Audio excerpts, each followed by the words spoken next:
तो हेलो मेरे दोस्तों, आज बोर्ड परीक्षाओं के लिए सबसे एक उपयोगी टॉपिक लेकर चलते हैं हम लोग, जिसका नाम है अलंकार। अलंकार से तो आप लोग परिचित ही होंगे। अलंकार किसे कहते हैं?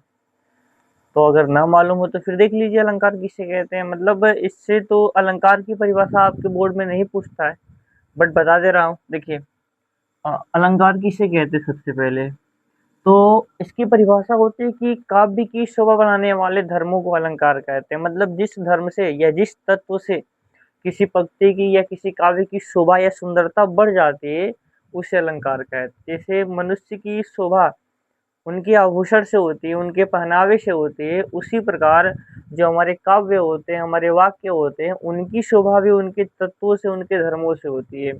तो काव्य की शोभा बढ़ाने वाले धर्मों को क्या कहते हैं हम लोग? अलंकार कहते हैं।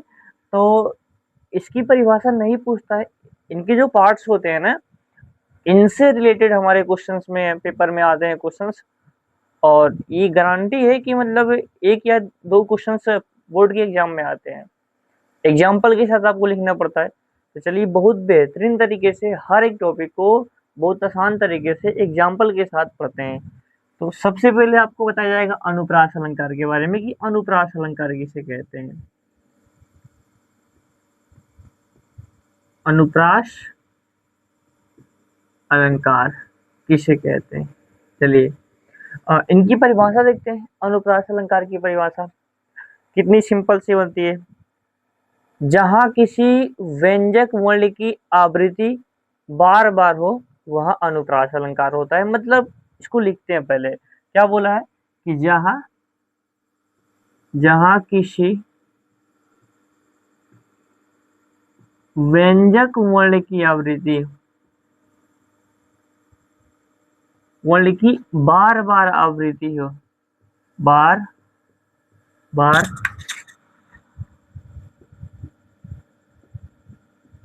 आवृत्ति हो,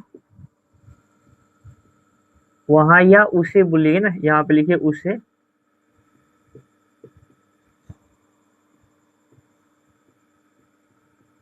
अनुप्रास अलंकार कहते हैं।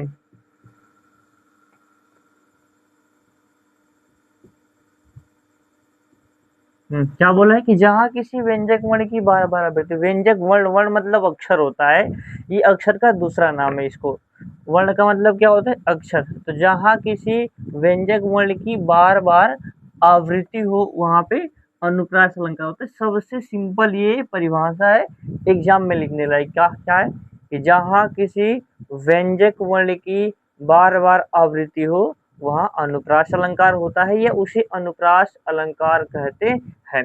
अब एग्जाम्पल देखते हैं। आप सबके लिए पांच पांच एग्जाम्पल लेके आए हैं, एकदम बहुत बेहतरीन तरीके से, और इनके अर्थ के साथ एकदम समझा करके हर एक अलंकार का पांच पांच एग्जाम्पल आपको देंगे। और बिना समझाए नहीं, आपको समझा करके बहुत बेहतरीन तरीके से दिया जाएगा कि जो भी आपको आसान लगे उसको आप याद कर लीजिए, और जब पेपर में पूछे तो आप लिख लीजिएगा आसान तरीके से। देखिए, यहाँ पे बोला है कि जहाँ किसी व्यंजक वर्ण की बार बार आवृत्ति हो, उसे अनुप्रास अलंकार कहते हैं। मतलब ये कहना क्या चाहता है? जैसे वर्ण का मतलब अक्षर, बार बार मतलब एक ही अक्षर की बार बार रिपीटेशन हो, एक ही अक्षर कोई शब्द हो, तो पहले शब्द का भी जो पहला वर्ण है वही हो, दूसरे शब्द का पहला वर्ण भी वही हो, तीसरे का भी वही हो। तो अगर ऐसी सिचुएशन आती है तो वहां पे अनुप्रास अलंकार लिया जाता है। जैसे एग्जाम्पल है आपके साथ, तरनी तनुजा तट तमाल तरुवर बहुछाय। देखिए, ये हमारा जो तरनी है ना, इसका पहला जो वर्ण है त है। तनुजा है, तनुजा का पहला वर्ण क्या है? त है। तट का पहला वर्ण क्या है? त है। तमाल का भी पहला वर्ण क्या है? त है। तरुवर का भी क्या है? त है। तो मतलब ये इससे स्पष्ट है कि जो त वर्ण है ना, उसकी बार बार रिपीटेशन हो रही है, बार बार आवृत्ति हो रही है, आवृत्ति हो रही है। तो अगर यहाँ पे की इसकी शर्त पूरा हो गई। क्या बोला है कि जहाँ किसी व्यंजक वर्ण की बार बार आवृत्ति हो, उसे अनुप्रास अलंकार कहते हैं। तो ये जो पंक्ति है ना, इसमें ये शर्त कंप्लीट हो रही है, पूरा हो रही है, तो इसमें कौन सा अलंकार है? अनुप्रास अलंकार। देखिए, दूसरा एग्जाम्पल है, जय जय जय जगपति जगदम्बा। इसमें भी जय का पहला अक्षर ज है, यहाँ पे भी ज है, यहाँ पे भी आपको ज, ये भी ज और ये भी ज। तो जय जय जय जगपति जगदम्बा में भी अनुप्रास अलंकार है, क्योंकि इसकी परिभाषा जो है ना उसकी शर्त को पूरा कर रहा है। तीसरा एग्जाम्पल है आपके समक्ष, रघुपति राघव राजा राम। देखिए रघुपति का पहला अक्षर है, राघव का भी पहला अक्षर है, राजा का भी पहला अक्षर है, राम का भी पहला अक्षर है। तो ये शब्द की हर एक शब्द में र वर्ण की आवृत्ति हो रही है, तो र वर्ण की आवृत्ति होने से प्रस्तुत पंक्ति में या इस शब्द में कौन सा अलंकार है, तो अनुप्रास अलंकार है। नीचे चौथा नंबर अलंकार एग्जाम्पल देखते हैं, कालिंदी कुल कदम्ब की डाल। कालिंदी का, कुल में भी क्या है का, कदम्ब भी क्या है का, और क में की में क्या है का। तो यहाँ पे क वर्ण की आवृत्ति हो रही है, कौन से, तो यहाँ पे क वर्ण की आवृत्ति हो रही है, यहाँ पे र वर्ण की आवृत्ति हो रही है, और यहाँ पे ज वर्ण की आवृत्ति हो रही है, और यहाँ पे कौन सा त वर्ण की आवृत्ति हो रही है। तो ये जो इसकी शर्त है वो पूरा कर रहा है। देखिए चारों चंद्र की चंचल किरण, इसमें च वर्ण की आवृत्ति हो रही है। तो ये जितने भी हमने आपको 5 एग्जाम्पल लिखे हैं सब अनुप्रास अलंकार के, क्योंकि अनुप्रास की शर्त को ये पूरा कर रहा है। आप इसमें से जो आपको आसान लगे कम से कम 2 ठे याद कर लीजिएगा, और ये परिभाषा अनुप्रास अलंकार की फिर से रिपीटेशन हो जाए। जहाँ किसी व्यंजक वर्ण की बार बार आवृत्ति हो उसे अनुप्रास अलंकार कहते हैं। जैसे तरनी तनुजा तट तमाल तरवर बहुछाए, जय जय जय जगपति जगदम्बा, रघुपति राघव राजा राम, कालिंदी कुल कदम्ब की डालन, चारु चंद्र की चंचल किरणें खेल रही है जलथल में। ये जितने भी आपके सामने हमने वाक्य लिखा है ना, सब में अनुप्रास अलंकार है खूब बेहतरीन तरीके से। चलिए अब अनुप्रास के बाद यमक पढ़ते हैं।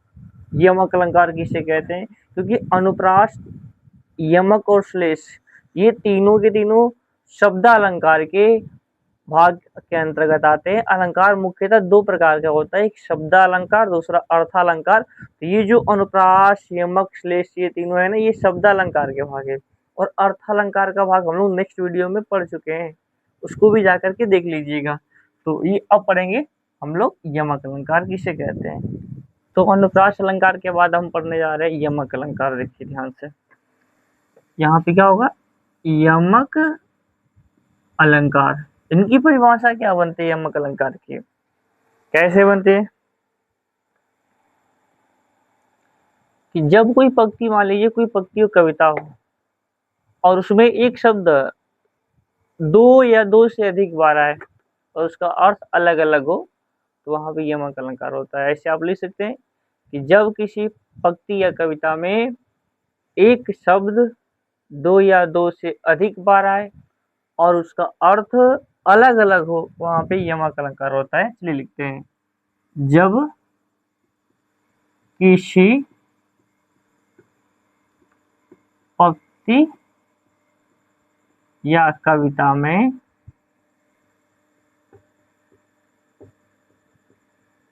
एक शब्द 2 या 2 से अधिक बार आए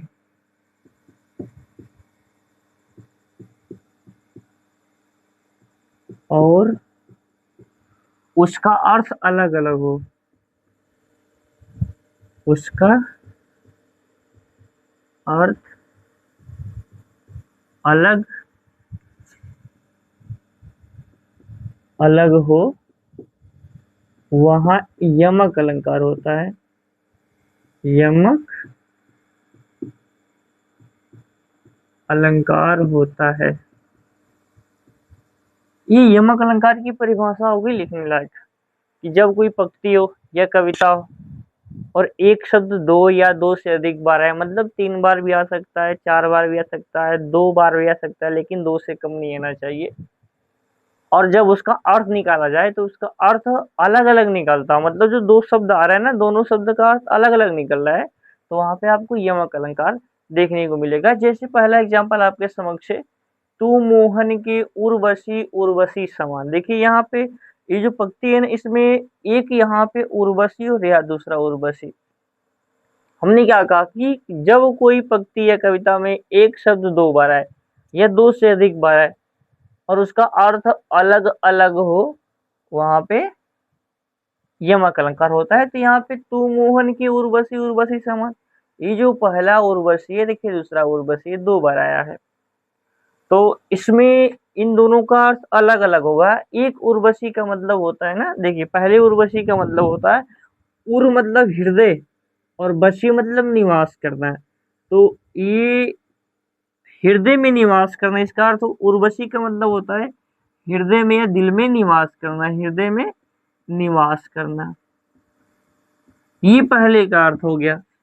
और दूसरा उर्वशी एक सुंदर कन्या का नाम है, अप्सरा का नाम है, उर्वशी से लिया गया है, बहुत रूपवती और सुंदर स्त्री थी वो उर्वशी। तो देखिए तू मोहन की उर्वशी, उर्वशी समान, की आप श्री कृष्ण यानी मोहन के हृदय में उर्वशी के समान निवास कर गई हो, बस गई हो, ये इसका अर्थ होगा। तो दोनों का डिफरेंट हो गया, एक उर्वशी का हृदय में निवास करना, दूसरे उर्वशी एक सुंदर रूपवती स्त्री से लिया गया। दूसरा एग्जांपल है, जेते तुम तारे तेरे नभ में न तारे। देखिए यहाँ पे एक तारे है और यहाँ पे एक तारे है, दो तारे आ गए। जेते तुम तारे तेरे नभ में न तारे, पहले जो तारे का अर्थ है ना, वो उद्धार करना होता है, मोक्ष की प्राप्ति करना होता है, यहाँ पे उद्धार करना होता है, मतलब इस मोह माया दुनिया से आपको मुक्ति दिलाते हैं। और दूसरा जो तारा है ना, वो हमारी स्टार से यानी तारे से लिया गया है, इसका अर्थ सिंपल होगा आकाश के जो तारे होते हैं ना, उनसे लिया गया है। तो यहाँ पे भी दोनों का अर्थ अलग अलग हुआ, और जब दोनों का अर्थ अलग अलग हुआ तो वैसे सिचुएशन में यमक अलंकार ही तो होंगे। अब देखिए तीसरा एग्जाम्पल, माला फेरत जुग भया गया न मन का फेर, कर का मन का डार दे मन का मन का फेर। यहाँ पे ये जो शब्द है, एक यहाँ मन का आया है और दूसरा यहाँ मन का आया है। देखिए माला फेरत जुग भया गया न मन का फेर, कर का मन का डार दे मन का मन का फेर। ये बहुत बढ़िया एक दोहा है। तो दोनों अर्थ, दोनों मन का अर्थ देखते हैं, क्योंकि जब अर्थ अलग अलग होगा तभी तो यमक अलंकार होगा। आइए, एक मनका का मतलब होता है अपने हृदय का, मन का ऐसे बोल सकते हैं कि हृदय का, सिंपल से मन का, तो मन मतलब ही हृदय होता है, तो अपने मन का। और दूसरा मन का मतलब होता है घड़ा, मिट्टी का जो बर्तन होता है ना, घड़ा जिसको बोलते हैं, मिट्टी का घड़ा, तो उसका भी पर्यायवाची वर्ड क्या होता है, मन का होता है। तो ये दोनों मन का अर्थ का हो गया अलग अलग निकला। तो अलग अलग निकलने से यमक अलंकार की उत्पत्ति होती है कि जब किसी पंक्ति में एक शब्द दो या दो से अधिक बार आए और उसका अर्थ अलग अलग हो, वहां पे यमक अलंकार होता है। एक दो तीन एग्जाम्पल पढ़ लिए, चौथा एग्जाम्पल है, देखिए ऊपर लिख दे रहे हैं उसके या नीचे लिख दे रहे हैं, नंबर 4 पे, काली घटा का घमंड घटा। इसमें देखिए एक घटा शब्द यहाँ पे, दूसरा घटा शब्द यहाँ पे, दोनों का अर्थ डिफरेंट होना चाहिए। तो एक घटा का मतलब होता है कम, यानी काली जो बादल थी ना, और, दूसरी घटा का मतलब, पहले घटा का मतलब होता है यहाँ पे बादल, और दूसरे घटा का मतलब होता है कम से लिया गया। काली घटा का घमंड घटा, तो काली जो बादल थी उसका घमंड का हो गया, कम हो गया, यानी घट गया। तो यहाँ पे जो दोनों घटा है उन दोनों का अर्थ अलग अलग आ रहा है, और अलग अलग आने से यमक अलंकार होता है कि जब किसी पंक्ति में एक शब्द दो या दो से अधिक बार आए और उसका अर्थ अलग अलग हो, वहां पे यमक अलंकार होता है। तो काली घटा का घमंड घटा, घटा और घटा शब्द आया था, तो एक घटा का मतलब बादल, दूसरे घटा का मतलब कम। ठीक है, तो ये हम लोगों ने पढ़ा यमक अलंकार। अब पढ़ेंगे श्लेष, बहुत ही बेहतरीन तरीके से, क्योंकि श्लेष यमक से थोड़ा सा डिफरेंट है, केवल थोड़ा सा, बाकी सब वही है। चलिए श्लेष अलंकार पढ़ते हैं। तो यमक के बाद अब श्लेष की बारी आती है। श्लेष को समझते हैं, एग्जाम्पल समझते हैं। श्लेष का जो एग्जाम्पल होता है थोड़ा सा कठिन पड़ता है, बट आपको दो तीन ऐसे एग्जाम्पल बहुत आसान तरीके से बताने वाले हैं। चलिए देखिए, सबसे पहले इसकी परिभाषा क्या लिखी, श्लेष की परिभाषा, जब किसी वाक्य या कविता में कोई शब्द एक ही बार प्रयोग किए जाए लेकिन अर्थ के आधार पर एक से अधिक अर्थ निकले, वह श्लेष अलंकार है। समझिए कहना क्या चाहता है। कोई कविता हो या पंक्ति हो और उस कविता या पंक्ति में कोई शब्द एक ही बार आए, लेकिन जब उसका अर्थ निकाले ना तो उसका अर्थ एक से अधिक हो जाए। और यमक में कहा था कि दो या दो से अधिक बार आता था, और इसमें क्या है कि एक ही बार वो शब्द आएगा। जब उसका अर्थ निकालेंगे तो उस शब्द का अर्थ एक से अधिक होगा, तो वहां पे कौन सा अलंकार होगा? श्लेष अलंकार होगा। फिर से याद कीजिए कि जब किसी पंक्ति या कविता में कोई शब्द एक ही बार आए लेकिन अर्थ के आधार पर या अर्थ निकालने पर उसका एक से अधिक अर्थ हो, वहां श्लेष अलंकार होता है। जैसे आपके सामने एक हमने एग्जाम्पल लिया है, देखिए, चरण धरत चिंता करत चितवत चारहु ओर, सुवर्ण की खोजत फिरत कवि व्याधारी चोर। देखिए यहाँ पे इसका अर्थ निकालते हैं, क्योंकि जब तक अर्थ नहीं निकलेगा ना आपको श्लेष अलंकार की समझ में नहीं आएगी। श्लेष अलंकार किसे कहते हैं? देखिए, कहता है कि चरण मतलब होता है पैर, धरत मतलब धरते, चिंता मतलब चिंता, करत मतलब करते, मतलब जैसे ही पैर आगे रखते हैं तो वो चिंता करने लगते हैं, मतलब चिंतित हो जाते हैं। कौन? चितवत चारह ओर, चितवत मतलब देखते हैं, चारह मतलब होता है हर तरीके से चारों ओर, और मतलब ओर मतलब जैसे वो पैर रखते हैं आगे तो वो चारों ओर देख करके चिंतित होने लगते हैं, चिंता करने लगते हैं। कौन भैया? किसकी खोज में? सुवर्ण की खोजत फिरत। सुवर्ण, यहाँ पे देखिए सुवर्ण की खोज, कवि, व्यभिचारी और चोर, ये तीन लोग हैं। मतलब ये जो सुवर्ण है ना, देखिए अब यहाँ पे सुवर्ण का तीन अर्थ निकला, एक कवि के रूप में, एक व्यभिचारी के रूप में और दूसरा चोर के रूप में। मतलब जब कवि, देखिए कवि के संदर्भ में जो सुवर्ण का अर्थ निकला है ना, सुवर्ण का मतलब होता है सुंदर शब्द, सुंदर वर्ड बोल सकते हैं। देखिए कवि क्या निकलता है, जब कवि, ये केशवदास का मतलब एक प्रकार का दोहा है। केशवदास सिंगारस के जो फेमस कवि केशवदास का ये दोहा है। देखिए कितने लाजवाब लिखे हैं कि जब कवि अपना पैर आगे रखता है या इस समाज से हटकर कहीं आगे जाता है तो कवि के मन में सुंदर सुंदर अक्षरों को खोजने की लालसा होती है कि हमें ऐसा शब्द मिल जाए जिसके वजह से हम अपनी कविता को सजा दे, उसमें चार चार लगा दे। तो वही बोला है कवि के अर्थ में क्या होगा? इसका सुंदर वर्ण होगा। और बोल रहा है कि व्यभिचारी के अर्थ में क्या होगा? देखिए व्यभिचारी का मतलब होता है ना व्यक्ति, तो यहाँ पे सुवर्ण का मतलब होता है स्त्री, सुंदर स्त्री की बात करता है, सुंदर स्त्री।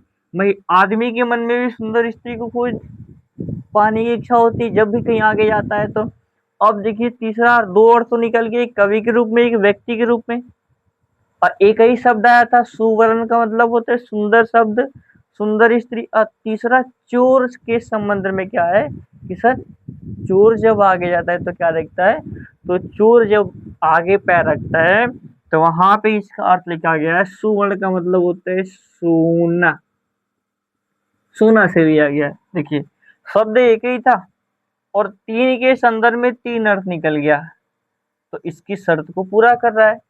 जब वो शर्त पूरा करेगा तो श्लेष अलंकार होगा, और नहीं करेगा तो नहीं होगा। तो यहाँ पे फिर से देख लीजिए, जब किसी वाक्य या कविता में कोई शब्द एक ही बार प्रयोग किए जाए लेकिन अर्थ के आधार पर एक से अधिक अर्थ निकले, वहां पे श्लेष अलंकार होता है। जैसे चरण धरत चिंता करत चितवत चारहु ओर, सुवर्ण को खोजत फिरत कवि व्यवहारी चोर। देखिए अब यहाँ पे सुवर्ण कवि के संदर्भ में सुंदर वर्ण, व्यक्ति के संदर्भ में सुंदर स्त्री, और चोर के संबंध में क्या लिया गया है? सोना से इसका अर्थ को लिया गया है। चलिए एक दूसरा एग्जाम्पल और देखते हैं हम लोग। चलिए श्लेष अलंकार का एग्जाम्पल नंबर 2 देखते हैं। उससे भी लाजवाब एग्जाम्पल है। क्या लिखा है? रहीमदास ने इस दोहे को प्रस्तुत किया है कि जो रहीम गति दीप की, कुल कपूत गति सोए, बारे उजियारे करो, बड़े अंधेरे होए। अब इसमें देखिए यहाँ पे दीपक की तुलना, दीप मतलब होता है दीपक की कंपेयर जो है ना, पुत्र से कर रहा है, वो पुत्र कैसा कुपुत्र हो, मतलब लायक नहीं नालायक हो, उससे कंपेयर करके कितना बढ़िया लिख रहे हैं। यहाँ पे देखिए जो बारे शब्द यहाँ पे और ये बड़े बड़े, इन दोनों का दो दो अर्थ निकल रहा है। देखिए एक बारे, बारे उजियारे करो, जो ये बारे है ना, बारे का मतलब एक दीपक के संदर्भ में देखा जाए तो दीपक जलाना का मतलब इससे लिया गया है कि अगर जो रहीम गति दीप की जो स्थिति दीपक की होती है, वही हमारे खानदान के कुल मतलब होता है खानदान, और एक कुल का मतलब क्या होती है यहाँ पे कुल खानदान से वो नालायक बेटे की होती है, मतलब कपूत की होती है। तो जैसे बारे उजियारे करो, अगर जलाएंगे तो उजाला देवे करेगा। तो यहाँ पे बारे का मतलब दीपक के संदर्भ में किस लिया गया, जलना से लिया गया है। और एक तो अर्थ निकल गया। और दूसरे बारे का मतलब ना अगर पुत्र के संबंध में देखा जाए तो बचपन की बात किया गया। बचपन, बचपन में भैया जब पुत्र छोटा होता है तो सबके मन में आशा लगी रहती है कि बड़ा होगा तो अपने कुल खानदान का नाम रोशन करेगा, उजागर करेगा। तो यहाँ पे बारे का मतलब किससे, दीपक से किस संदर्भ में जलाना हो गया, और बारे का मतलब पुत्र के संबंध में क्या हो गया, बचपन से हो गया। अब बढ़े का मतलब क्या होगा देखिएगा, दूसरा ये बढ़े है ना, तो एक बढ़े का संदर्भ किससे, अगर दीपक से लिया जाए तो बुझाना होगा। ये बड़ा होता है, जैसे दीपक थोड़ा सा कम होता है तो बुझ जाता है। दीपक स्टार्टिंग में मतलब शुरू में प्रकाश देता है, धीरे धीरे धीरे धीरे उसकी क्या होती है, जो उजाला है समाप्त हो जाती है। तो यहाँ पे अगर बढ़े का मतलब दीपक से देखा है तो बुझाना से लिया गया है। अब बढ़े का मतलब अगर पुत्र से देखा जाए, देखिएगा अगर बढ़े का मतलब अगर पुत्र से देखा जाए तो यहाँ पे पुत्र से देखा जाए तो बड़ा होना क्या होगा, बड़ा होना। तो इसका क्या अर्थ निकला, इसका भी तो दो दो अर्थ निकल रहा है ना। तो जब ऐसी सिचुएशन आए तो आपको श्लेष अलंकार ही ट्रिक करना है कि जब किसी पंक्ति में या कविता में एक शब्द का प्रयोग एक ही बार हो लेकिन अर्थ एक से अधिक हो, वहां पे श्लेष अलंकार होता है। समझ में आ गया होगा। चलिए तो आगे इसका जो पार्ट 2 बनेगा उसमें हम लोग और जो अलंकार छूटा है उसको देखेंगे और बहुत ही बेहतरीन तरीके से पढ़ने का प्रयास करेंगे। और इसके बाद रस की चर्चा होगी और हिंदी का इतिहास जो है ना उसको भी पढ़ा जाएगा। बस आप ऐसे ही वीडियो के अंत तक बने रहिए और जो भी आपको दिक्कत होगी परेशानी होगी तो आपको कमेंट में बता दीजिएगा, उस पर विचार करके विमर्श करके उस वीडियो अपलोड कर दी जाएगी। चलिए।